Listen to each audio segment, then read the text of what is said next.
Hello, my friend, and welcome to the Bible study here at Bayside Church. We're in 1 Corinthians 13. If you're not driving, get a Bible, get to 1 Corinthians 13. Welcome, welcome, welcome. We're so glad you're listening. I know a ton of you are the Bible study fans. You've been following us through all these different books, one book at a time.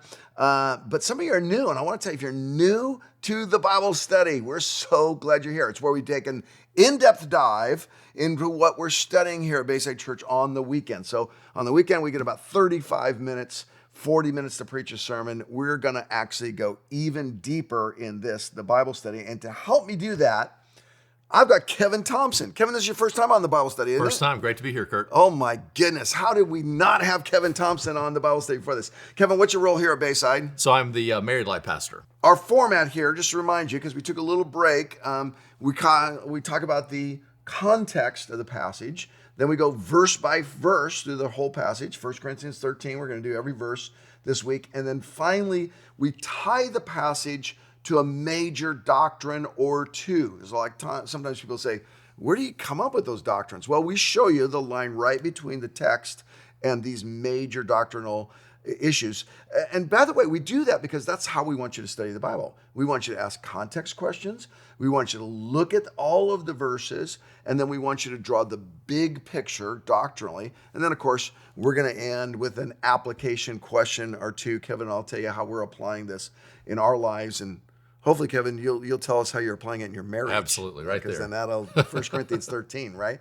Okay, Kevin, lead us into some context here. What's going on in this passage? Absolutely. So we're back in Corinth. So in Acts chapter 18, Paul comes to Corinth, and Corinth is this very impactful city. In many ways, it kind of looks like Las Vegas in that it's a place of high entertainment, a lot of people coming into town, somewhat like New Orleans in that it's a port city. And so you have a lot of transitionary kind of people who are coming in and out. And the issue about a town where people come in and out is sometimes they live in excess. And so sometimes back home, they have this theory of righteousness, of perfection. But when they go someplace else, what happens in Vegas stays in Vegas. They begin to act in different ways. And that was going on in the city of Corinth. And yet Paul had tremendous success within this town. A great church was started there for 18 months. And so then he leaves and goes to Ephesus. And as he's there, he's still checking in with the church at Corinth. And he begins to hear about some issues that are taking place, some divisions. They just aren't living out the way of love as they've been expected to live out the way of love. And so he apparently writes them a letter, maybe a letter of encouragement. We don't have that letter of exactly what was said, but he probably encourages them, exhorts them now to live out the gospel as he had taught them to live out. And they then write a letter back to Paul. We also don't have that, but they very clearly raise some issues. And so 1 Corinthians now is Paul's response to a correspondence he has gotten from the church at Corinth. And he goes in and he opens in the very first chapter and kind of gives us a viewpoint of what this is all about. And kind of the theme of 1 Corinthians is 1 Corinthians 1:18. For the message of the cross is foolishness to those who are perishing, but to us who are being saved, it is the power of God. And so he shows the whole book is going to be about that basic concept. And then he goes in and speaks to some issues that they have clearly brought up in their own letter. He talks about the division that's taking place within the church. They're following these different leaders. Y'all talked about that in the Bible study already. There's an issue with food, of what food they can eat and what food they can't eat. A big issue about sex, which y'all covered brilliantly as well. The issue that we're going to look at now in this passage is an issue about worship, about how corporate worship takes place. And then in a couple weeks, we'll look about the issue of the resurrection. But by the time we get to 1 Corinthians 13, Paul's in a section, specifically chapters 11 through 14, but maybe even more specifically 12 through 14. He's talking about this issue of spiritual gifts. And so in chapter 12, he goes through these issues of spiritual gifts. And in chapter 13, he does something that Paul tends to do a lot that other pastors wouldn't do, and that is he chases a rabbit. It appears as though it's a digression, like something comes to mind, he just starts going that way. And the temptation for this is to assume that what happens in chapter 13 really isn't in context of chapter 12 and 14. And so people kind of take 1 Corinthians 13 out of its context, but they shouldn't do so. As a matter of fact, this is integral to the context of spiritual gifts that are going on in 12 through 14 as he shows the way of love. And the big question that's being asked is, as you express these gifts that God has given you, is love now exhibiting itself in the midst of those gifts? And that brings us to 1 Corinthians 13. Very, very, very, very good. I just want to encourage you, based on what Kevin just said, go and read 1 Corinthians 12 and go and read 1 Corinthians 14. And they're going to be very complex and they're going to be full of all sorts of things. Look at the Bible study with Andrew McCourt last week where he talked all the way through chapter 12. Get the weekend messages. But it's so important. What Paul does is he pauses here and he says, hold on. Let's get this right. And he goes away from specific instruction to the 50,000 foot level of the issue of love. And here's what he says. Verse 1, if I speak in tongues of men or of angels, but do not have love, I am only a resounding gong and a clanging cymbal. Now, there are some people, cessationists is what we call this theologically, they'll take that verse and just go, see, tongue's not very important. It's not what he's saying. It's not what he's doing. It's one example of three. So if I speak in tongues, don't have love, it's meaningless and annoying. That's one example. What's the next example? Verse 2. If I have the gift of prophecy and can fathom all mysteries and all knowledge, and if I have faith that can move mountains but do not have love, I'm nothing. So the first one, speak in tongues without love, annoying and meaningless. Second one, I prophesy according to the Spirit of God, and I have faith that does miraculous works without love, also meaningless. And it's more specific meaninglessness here. He says, if I'm doing that, no matter how miraculous I am and no matter how incredible my message is from God, eventually I will be revealed that I'm all hype. I'm nothing. I'm not a personality or a leader or anything. Then he gives one more example, and this is the killer one. So a lot of attention gets put on verse 1 and 2, and people talk about it. Does that mean that the gifts of the Spirit are not for today? And is that anti-supernatural? You got to get the third example to really get after what he's saying here. Watch this. Verse 3, if I give all I possess to the poor. Every pastor hates this verse. Because we would love every great Christian to be super generous and to help the poor. And here he uses this example. If I'm the most generous and I love the poor and I want the poor to do well and I want to act like Jesus to the poor, if I give all I possess to the poor, how many people you know that have given everything to the poor? I think I know one guy that sold all of his stuff and went to be a missionary, and I met him 30 years ago. If I give all I possess to the poor, and I give over my body to hardship, that I may boast, but do not have love, I gain nothing. My investment results in zero. Okay, what's Paul doing in these three examples? He's trying to pick the three most positive things he can pick. He's not speaking down about spiritual gifts. He's certainly not speaking down about generosity and helping the poor. He's trying to go, what is the best stuff ever? Now, let me show you that stuff divorced of love is meaningless. It gets exposed as hype. So it's just genius inspired by the Holy Spirit writing here. Don't look in this too analytically and go, what is he saying about tongues and what clanging cymbal in the Greek? That was what they did in the morning. And don't do that. He's using his most positive examples to tell you that things that have powerful positive implications when divorced from love, they're meaningless. They're useless. They result in nothing. They have no return. They get exposed as hype eventually. They get exposed as there's a real altar motivation under that giving or that spiritual gift that is actually depraved and not good.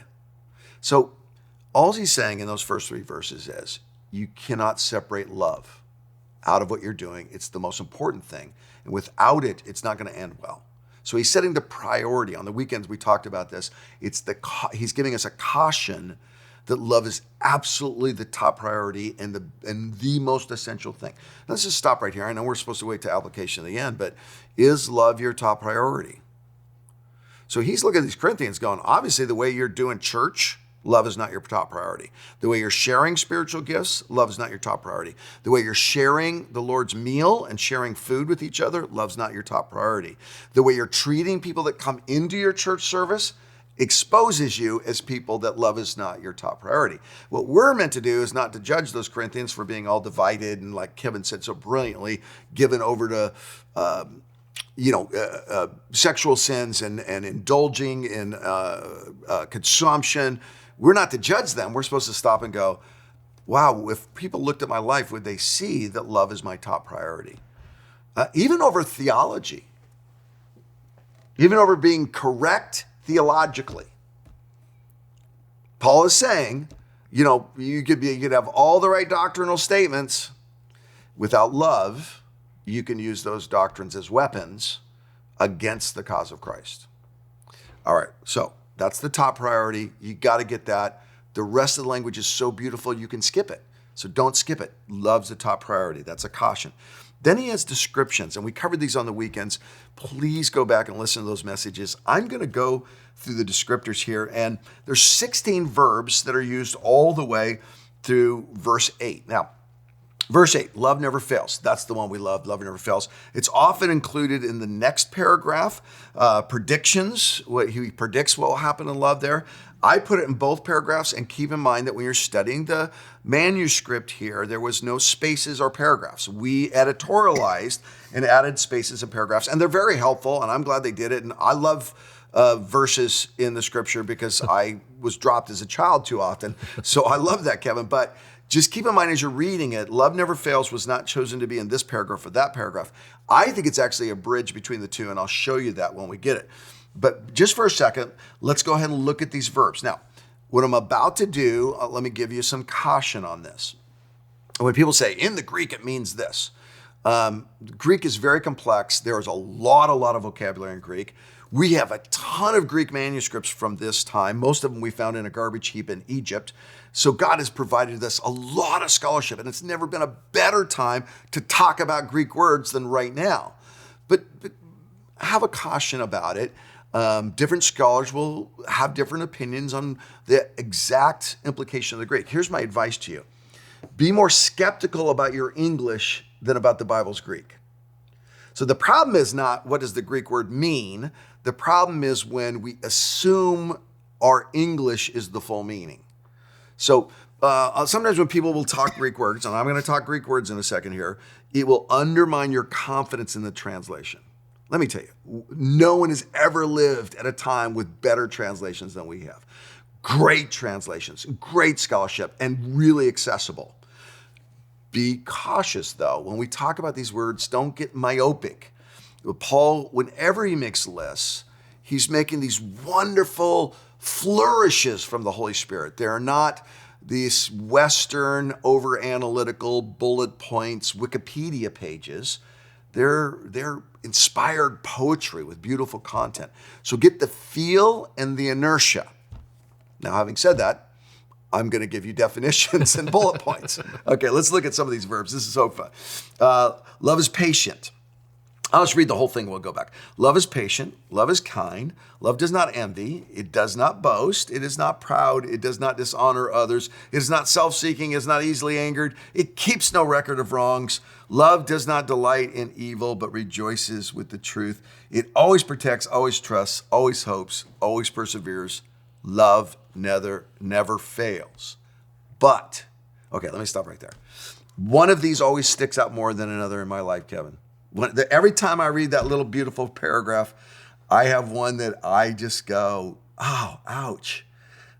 Is there any like that for you? Yeah, I'm not going to guess yours. Okay. We haven't worked together long enough. Okay. I don't know. You probably wouldn't guess it too. It's counterintuitive. I think the thing that really strikes me is literally just the very beginning, that love is patient, especially as a parent. Yes. Because if you ask me, do I love my child? There is no question I love Absolutely. my child. But if you ask the question, are you always patient with your children? That's a radically different question. And so this idea that Paul describes love in such a different way than the way I would describe it is a very convicting concept. I completely agree. I need to be more patient. The one that just gets me every time is love keeps no records of wrongs. So I think it's a particular leadership disease where I'm always overanalyzing. I'm always looking at people's strengths and weaknesses. How can I get them on the right seat of the bus? And it can go, there's a cynical side where I can go, oh, I remember they didn't do this and this and this and this and this. And I just look at that and go, man, I'm glad Jesus doesn't do that with my leadership. Yeah.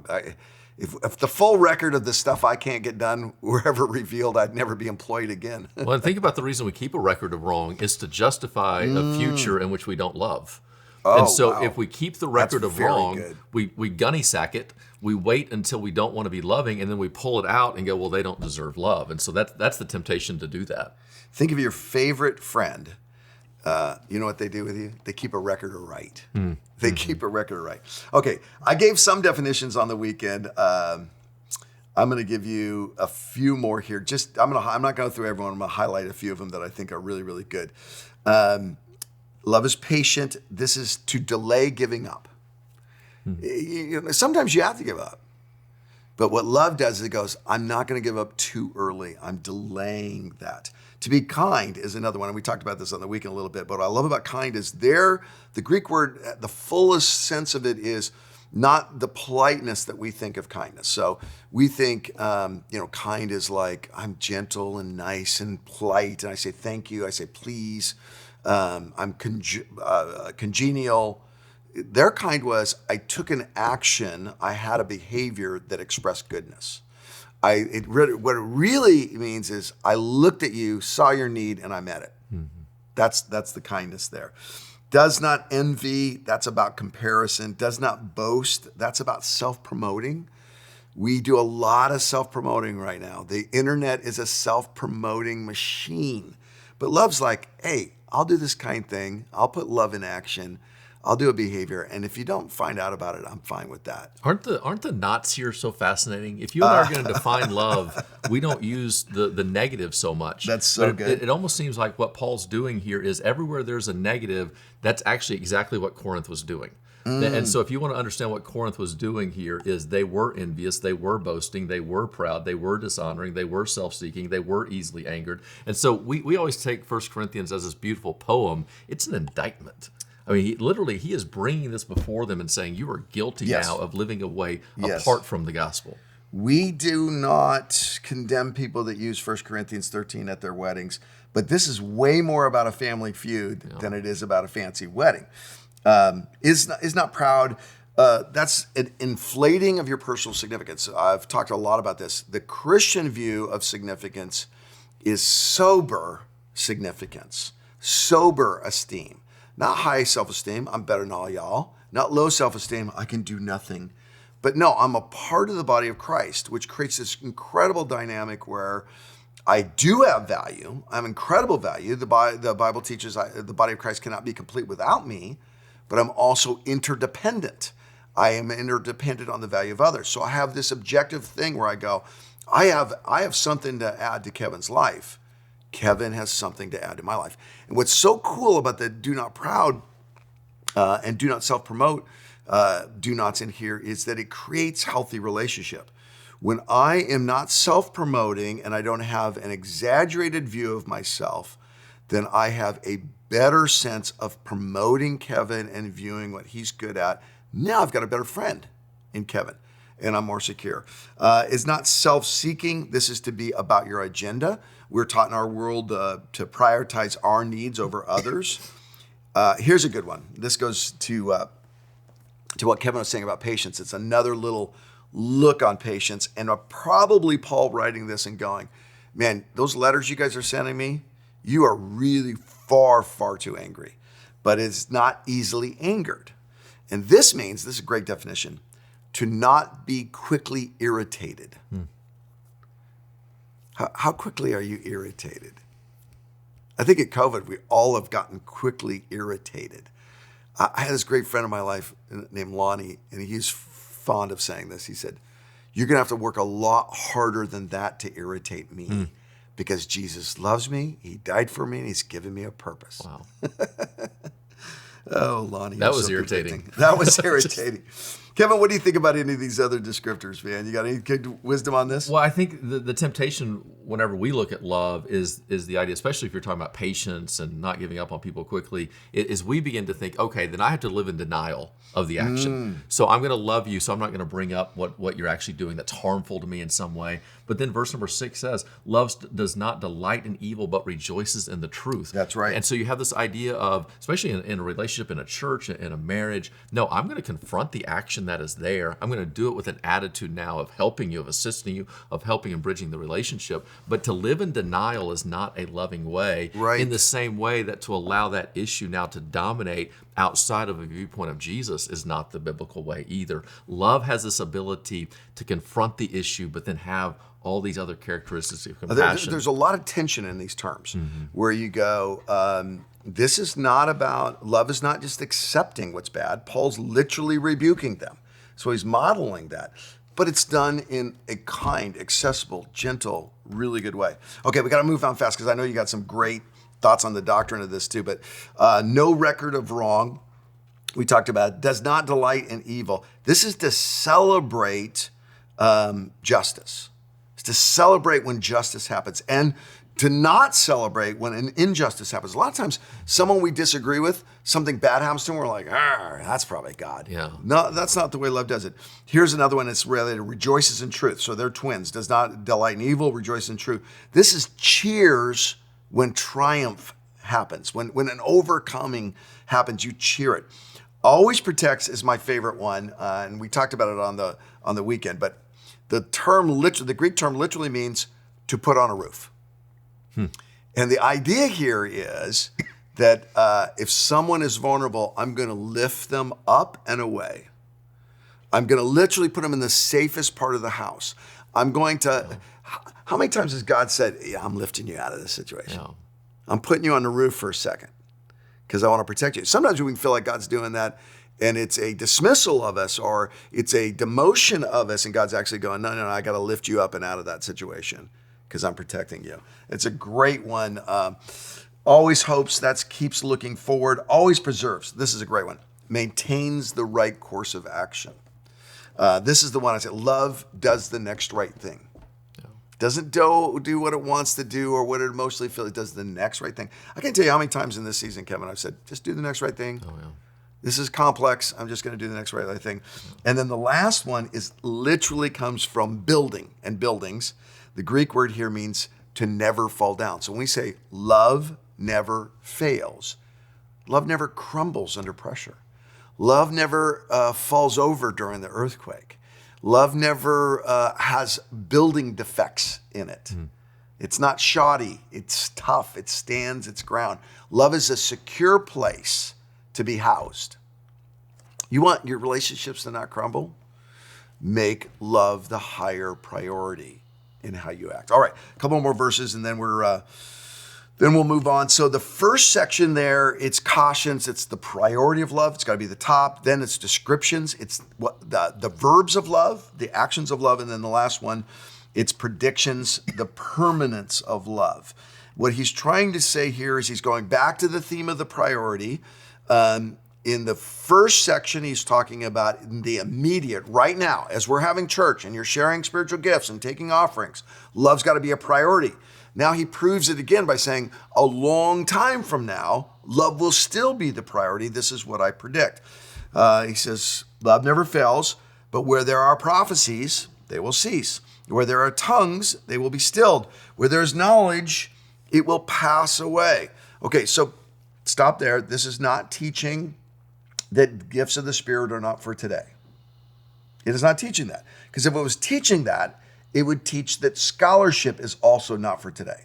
So you can't say tongues have ceased and prophecy has ceased and knowledge has ceased. No, either all three got to cease or one of them. So he's saying they're more important. Those things are good for now.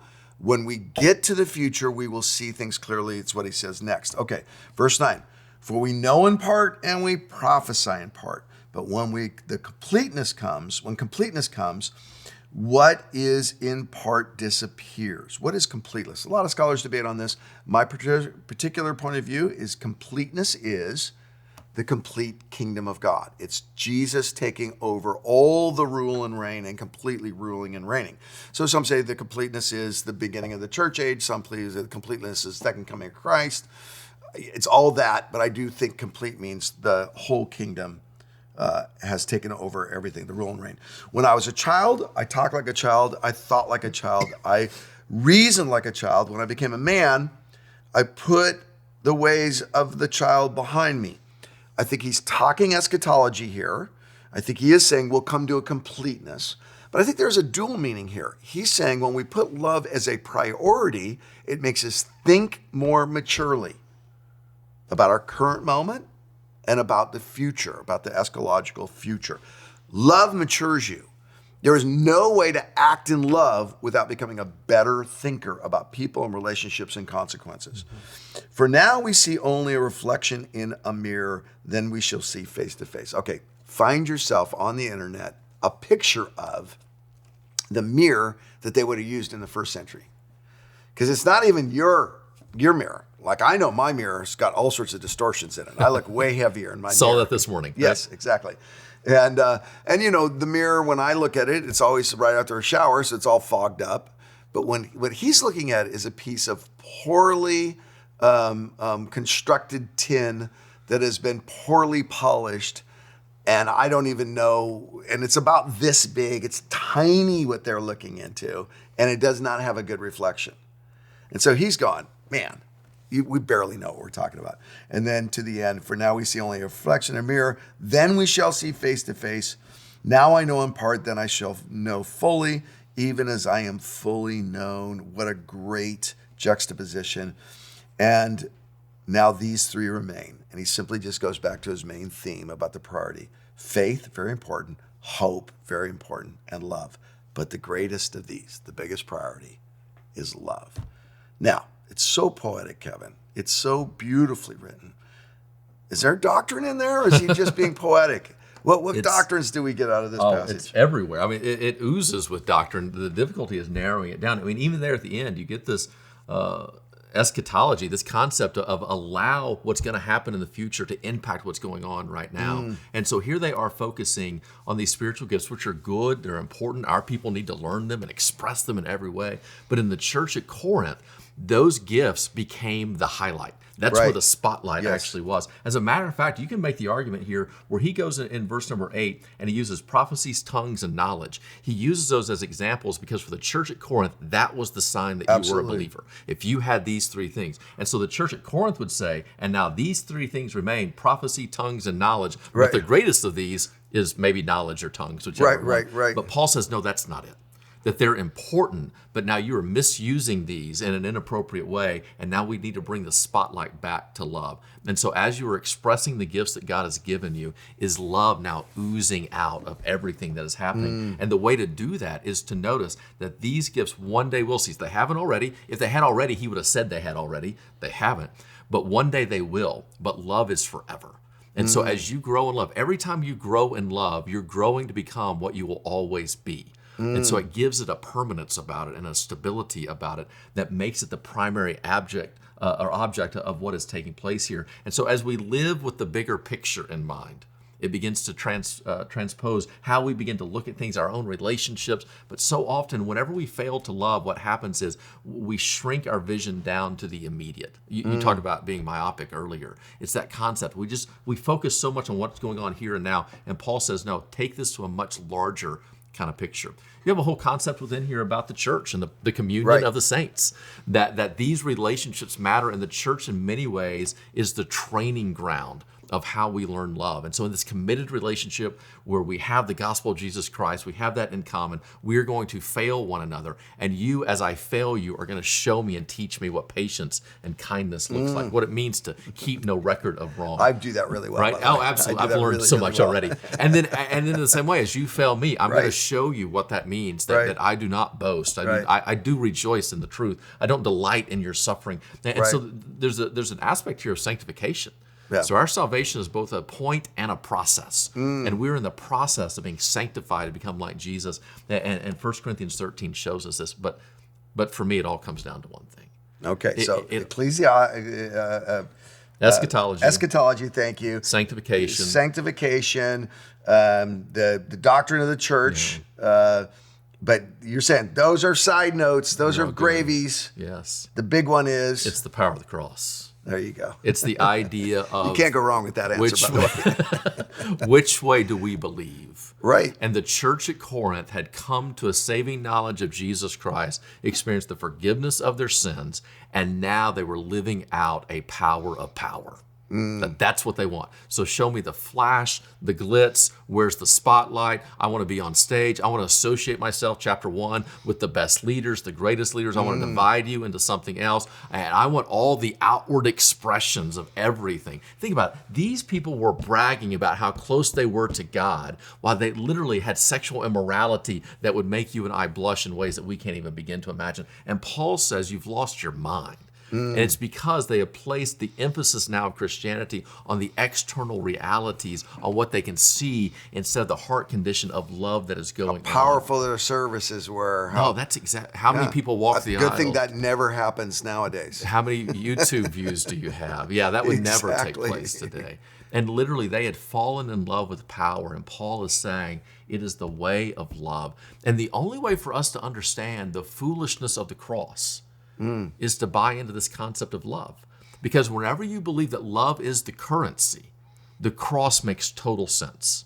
But whenever you think that love is not the currency, that power is, the cross is absolute foolishness. And so it becomes a question for us in our relationships, in our church, in how we run our lives. Do we truly believe in the way of love or not? And far too often for us, for others, we believe in love to get us to heaven. We believe in power to get done on this earth what we want to get done. And Paul is telling the church at Corinth, he's telling the church here, stop it. Come back to the gospel of Jesus Christ. I love the metaphor of currency. I love that. Because too often we'll slowly but subtly get off the path, and we do make something else our currency. I want position is my currency, power, what you were saying, or security is my currency, significance, I want to be well known as my currency, and I got some cross sauce on it. Yeah. I got some Sunday morning cross sauce. I got a crisis, so I got to go get some, and I'll put some Jesus died for me sauce on that. Whereas Paul's going, no, it is the cross of Jesus Christ that actually says we die with Christ. I am dead. I die to my interests. I die to my right to judge, and I pay my life for others.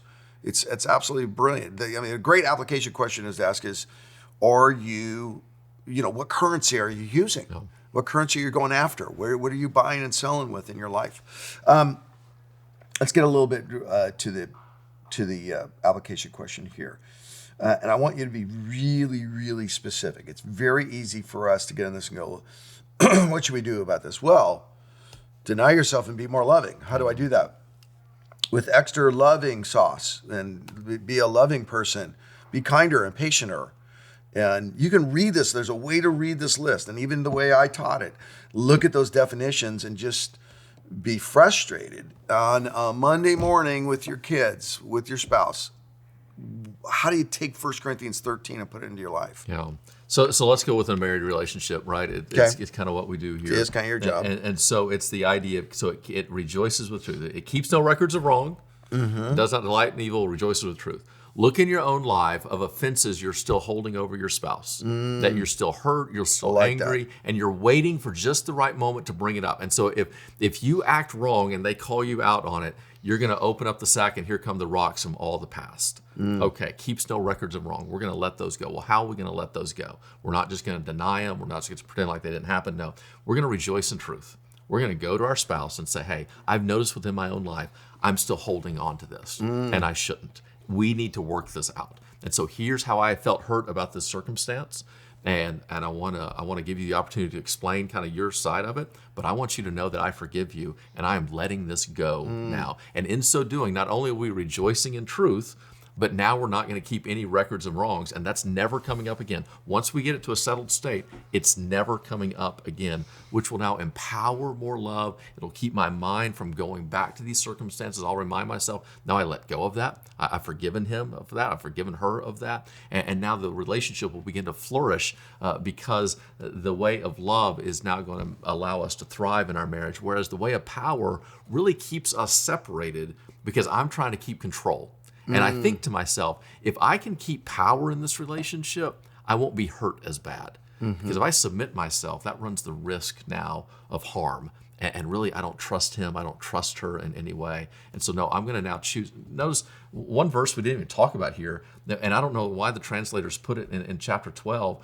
Paul says, and at the end of chapter 12, and yet I will show you the most excellent way. Yeah, yes. So there's a way that comes natural to me and you. That is not the best way. This is a way that does not come natural. It takes faith. We have to trust that this is the excellent way, even in our marriage. I love the juxtaposition of two of the descriptions. So it's not keeping a record of wrong, is not getting walked over, it's not enabling bad behavior, it is promoting grievance. Yeah. So I have to rejoice in justice and truth. We got to solve this. We got to go at this. I love that, Kevin. I love it. Here's how I would answer that same question. Just try to be really, really, really practical. I would ask yourself two questions. Question number one is, do I feel loved by God? Do I, Francis Chan was talking about this at the Bible conference, do I know about the love of Christ or do I know the love of Christ? Mm-hmm. I would start there because you cannot do these words without having an overwhelming sense that you do not deserve the love of Christ and yet you have it. Oftentimes, and people get sick of me saying this, but I think it's so true, we want to look at these and say, I should be more committed. I should be more committed. I should be more patient and more kind and more this and more this. I should be more committed. The first place to start in applying this is not your commitment to these things. It's Jesus' commitment to these things to you. And when you realize how patient he is for you and how kind he is to you, how he doesn't literally keep a record of wrong, he paid for that record, but he doesn't keep the record, it empowers you to go, I'm going to do the same thing for everyone else around me. So you've got to know the love of Christ in your life. And I think Paul's trying to remind them of their first love by talking this much about love. Here's the second question I asked. So number one is, do you know the love of Christ or you just know about the love of Christ? Second application question would be, who annoys you the most? Who annoys you the most? Who irritates you the most? Who do you want to avoid the most, but you can't because you work with them, or you're married to them, or they're your sibling, or they're your roommate, or they're your child? Who's right now pushing your buttons? I want you to go practice these with them. Because oftentimes, we have no problem being patient and loving and kind to the people that we benefit from. Yeah. So we you can operate. You go like, I'm a very loving person. Look at how I treat Kevin. I'm a very loving person. Look at how I treat Morgan May. No. I want you to know how you treat the teammate that is the one that is the hardest teammate, or the family member is the hardest one.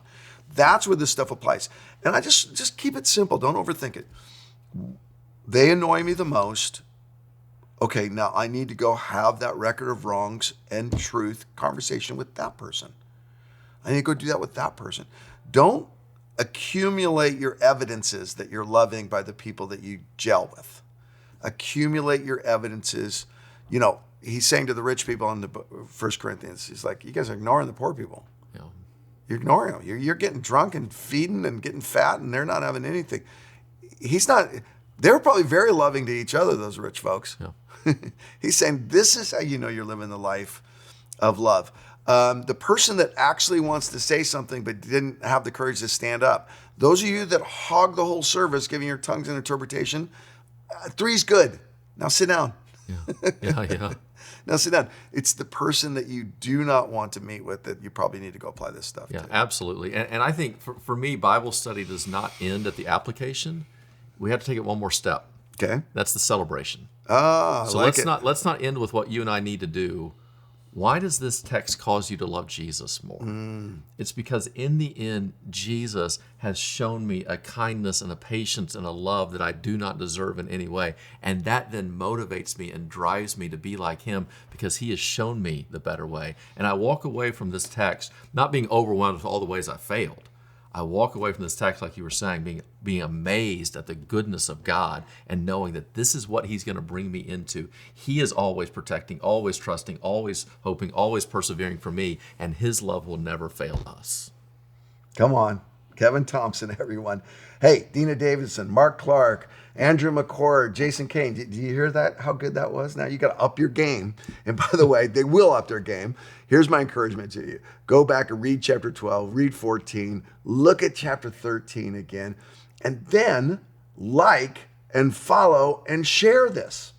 Subscribe to the YouTube channel. It's very, very easy. Bayside Church YouTube. You're going to see the Bible study there and refuel and weekend sermons. The Bible conference is on there. All that stuff's on there. Past episodes of the Bible study are on there if you want to look at another book. And make sure to tell someone about that. And then tune in next week. What are we going to be covering next week? 1 Corinthians chapter 14. We might even go 2 weeks on that because there's a lot in there. When we get to 15 and 16 too, it's going to be life-changing. So let someone know about it. Don't miss next week. And thank you for joining the Bible study.